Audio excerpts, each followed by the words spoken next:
जय हिंद साथियों। मैं आपका अपना रामेश्वर आरडी एकेडमी से। तो चलिए साथी, आज बात करते हैं आरआरबी ग्रुप डी के पेपर के बारे में कि पेपर कब होने वाला है और क्या कब डेट उसकी डिसाइड होने वाली है और कब से पेपर स्टार्ट हो जाएंगे। तो उस पर बात करते हैं हम।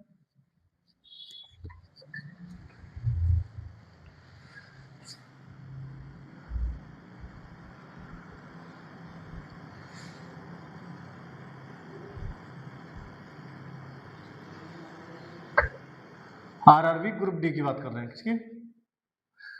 तो आरआरबी ग्रुप डी की बात कर रहे हैं। तो इसके बारे में पहले हम बात कर लेते हैं कि ये पेपर, ये इसका फॉर्म कब से डलने स्टार्ट हुए। तो इसका फॉर्म जब स्टार्ट हुआ वो 9 जनवरी, सॉरी 9 31 जनवरी से 9 मार्च तक, कितने 9 मार्च तक। तो 9 मार्च तक फॉर्म डले थे। और ये 2026 की बात कर रहे हैं, कब की कर रहे हैं हम? 2026 की बात कर रहे हैं। इसमें समथिंग कितनी वैकेंसी थी? 22,000 वैकेंसी आई है।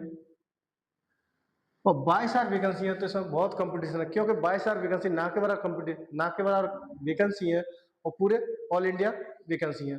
तो इसकी बात करें, 31 जनवरी से स्टार्ट हुए थे, 9 मार्च तक फॉर्म डले थे। अभी इसकी कोई डेट डिसाइड नहीं हुई है। इस पर लड़के बहुत सोच विचार कर रहे हैं कि बहुत टाइम हो गया, पता नहीं कब एग्जाम होगा और परेशान है पढ़ने। तो एक बात करें, मार्च अप्रैल मई जून, 3 महीने, 3.5 महीने समथिंग हो गए हैं। कितने महीने फॉर्म डले हुए?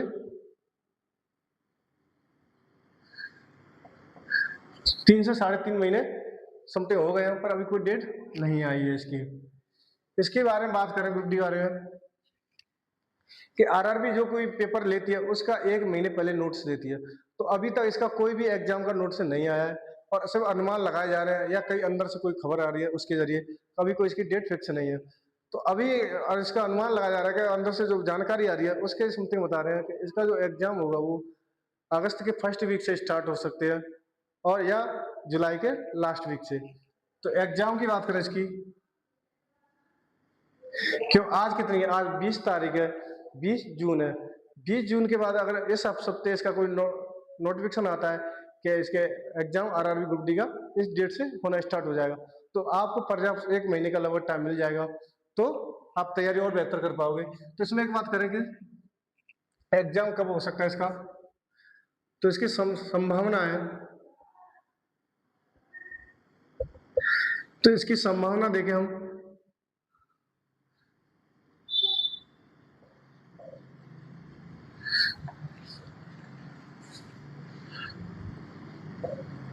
लास्ट हफ्ते यानी जुलाई के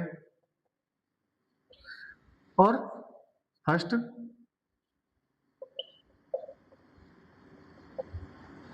हफ्ता अगस्त का।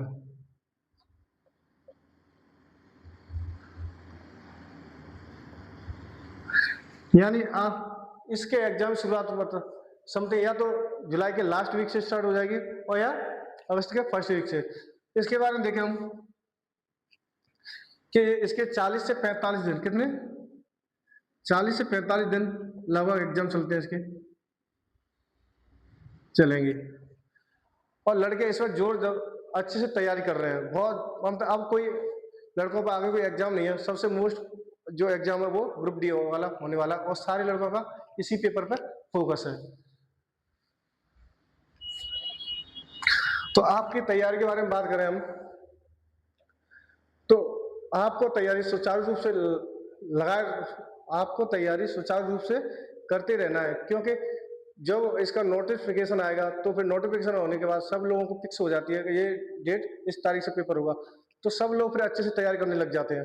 तो सभी लोग तैयारी करने लग जाते हैं, तो फिर आप जितना नंबर आप 1 महीने की तैयारी में जितने नंबर आप गेन कर पाओगे, इतने नंबर दूसरे बच्चे भी गेन कर लेते हैं। क्योंकि कंपटीशन आपका एग्जाम से नहीं है, कंपटीशन आपसे एक दूसरे लड़के से है।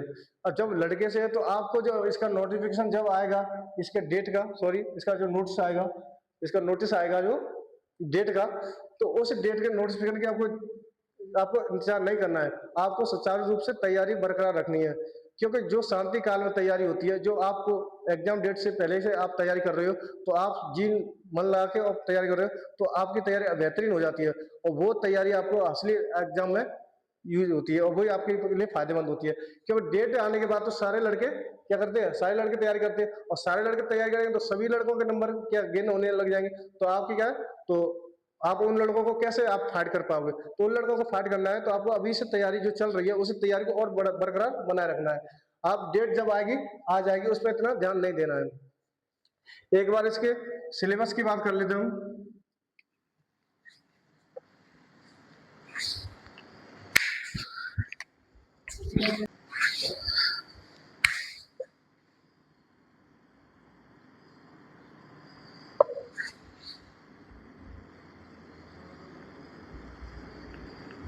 तो ग्रुप डी के सिलेबस की बात करें हम, तो सिलेबस में क्या आएगा,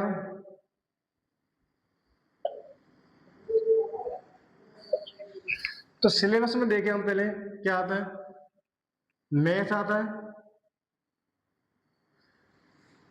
GS, science,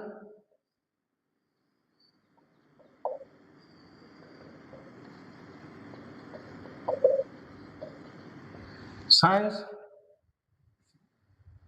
math, GS, science और रीजनिंग, ऐसे करके आते हैं। तो मैथ, जीएस, साइंस और रीजनिंग के बारे में बात करें तो आपका मैथ का पोर्शन है वो आपका कितने 25 क्वेश्चन आते हैं और प्रत्येक क्वेश्चन 1 नंबर का है। जीएस के क्वेश्चन है वो आपके 20 क्वेश्चन आते हैं। कितने आते हैं? 20 क्वेश्चन। साइंस के क्वेश्चन देखे तो यहाँ 25 क्वेश्चन आते हैं और रीजनिंग क्वेश्चन कितने आते हैं? 30 आते हैं। तो ये इस तरह से पैटर्न होता है किसका, मैथ का, जीएस का, साइंस का और रीजनिंग का, 25, 20, 25, 30 इस तरह से। हमारा स्कोर ग्रुप डी में कम से कम 75 के समथिंग तो होना चाहिए, क्योंकि 75 हम कम से कम लेके चलेंगे तो जब भी आपका अच्छा स्कोर होगा तो जब भी आपका नंबर आ पाएगा। क्योंकि आज क्या कंपटीशन बहुत है और सारे लड़के लगातार तैयारी कर रहे हैं, तो कम से कम 75 स्कोर हो। तो 75 स्कोर के लिए आपको क्या स्ट्रेटेजी होनी चाहिए तैयारी, तो आपको बनाना जो मैथ है ना, तो मैथ हमेशा ई से मॉडरेट पे फोकस करना है, उससे ज्यादा ध्यान नहीं देना है। ई से मॉडरेट वाले क्वेश्चन ही ज्यादा से ज्यादा प्रैक्टिस करें और ज्यादा हार्ड वाले क्वेश्चन तो आते हैं तो करो, जो ज्यादा ध्यान नहीं देना। जी से मॉडरेट वाले क्वेश्चन, नॉर्मल वाले क्वेश्चन हो जाते हैं। साइंस के जो 25 क्वेश्चन है, तो साइंस के पढ़ने वाले लड़कों को क्या है, साइंस दिक्कत होती है और उन्हें समझने में दिक्कत होती है। तो साइंस को क्या करना है, साइंस को याद करना थोड़ा भूल जाते हैं, तो साइंस को आप क्या करोगे, साइंस की आपको थ्योरी पढ़ते हो तो आपको क्वेश्चन जरूर लगाने हैं। आपने जैसे किसी कोर्स का या किसी एक चैप्टर का ऐसे थ्योरी पढ़ी, थ्योरी पढ़ने के बाद उसके क्वेश्चन जरूर लगाओ। एक क्वेश्चन लगाने से ये होता है कि आपने थ्योरी पढ़ी, उसके क्वेश्चन लगा तो उसके आपने जो पढ़ा है वो अच्छे से आपके दिमाग में अच्छे से बैठ जाएगा और अच्छे से याद हो जाएगा और फिर आप भूलने वाली प्रवृत्ति है वो कम हो रहेगी आपकी। ऐसे ही आपको क्या करना है, जीएस में ये काम करना है, जीएस के उसके क्वेश्चन जरूर लगाने हैं, क्योंकि उसके 50 से 60 क्वेश्चन एक चैप्टर के क्वेश्चन इस तरह से क्वेश्चन लगाने थ्योरी पढ़ने के बाद, और रीजनिंग के भी। हाँ एक चीज और है, मॉक टेस्ट की बात करें, किसकी, मॉक टेस्ट की। तो मॉक टेस्ट की बात करें, आपको मॉक टेस्ट हफ्ते में 2 मॉक टेस्ट तो जरूर लगाने हैं। कितने लगाने हैं? 2 मॉक टेस्ट जरूर लगाने, कितने? 2 लगाने हैं। और एक मॉक टेस्ट लगाने के बाद आपको ये देखना है, आपको सही नहीं देखना हमारे कितने सही है, आपको देखने गलत कितने हमारे और गलत हमारे क्यों हुए हैं या इसका कारण क्या है। इसे अपने अंदर आपको देखनी है, अपनी कमी अपने अंदर से निकालनी है। आप जब गलतों पे ध्यान देने लग जाओगे तो वो सही होने का रेशियो आपकी और बढ़ता जाएगा और गलत होने की प्रोबेबिलिटी आपकी कम होती जाएगी। तो मेरा कहने का मतलब यह है कि आपने क्वेश्चन पेपर दिया, मॉक टेस्ट दिया, उसका एनालाइज जरूर करो। एनालाइज करने से क्या होता है, आपकी कमजोरी बाहर आएगी। उसमें देखो मैथ का ये वाला हमारा चैप्टर है और इस चैप्टर से ये वाले क्वेश्चन हम पे कम आते हैं या हमसे ये गलत ज्यादा होते हैं, तो वही वाला चैप्टर वही वाले क्वेश्चन को प्रैक्टिस करो। ऐसे ये करके एक कारण चार्ट बनाओ। मैथ में से किसी का वैसे बोलो, मैथ में से कोई किसी चैप्टर का ऐसे परसेंटेज का कोई क्वेश्चन गलत हो जाए तो परसेंटेज का क्वेश्चन लिखो और उसका नाम लिखो, ये वाले क्वेश्चन गलत होते हैं। ऐसे रीजनिंग के देखो, रीजनिंग के आपके मॉक टेस्ट में कौन सा गलत हो रहा है तो उसके चैप्टर का नाम लिखो, इस चैप्टर की और प्रैक्टिस करनी है। ऐसे ही आपको साइंस में देखना है, साइंस आपने पहले कर रखी है तो फिर से एक बार साइंस देखो, साइंस में हमारे कहाँ से क्वेश्चन सही है कहाँ से गलत हुए, उस साइंस का उस चैप्टर देखो, वो हमारे कमजोर चैप्टर है, उन चैप्टर कमजोर पर। ऐसे जीएस में देखो, तो हमें क्या उसे एनालाइज करने के बाद जो गलत जो क्वेश्चन है तो वो हम उसका क्या पूरा लिख लेंगे कि इस मैथ वाले परसेंटेज वाला है, साइंस वाला ये वाला टॉपिक है, और जीएस वाला ये वाला टॉपिक है। ये हमारे क्या है, गलत होने की प्रोबेबिलिटी ज्यादा है।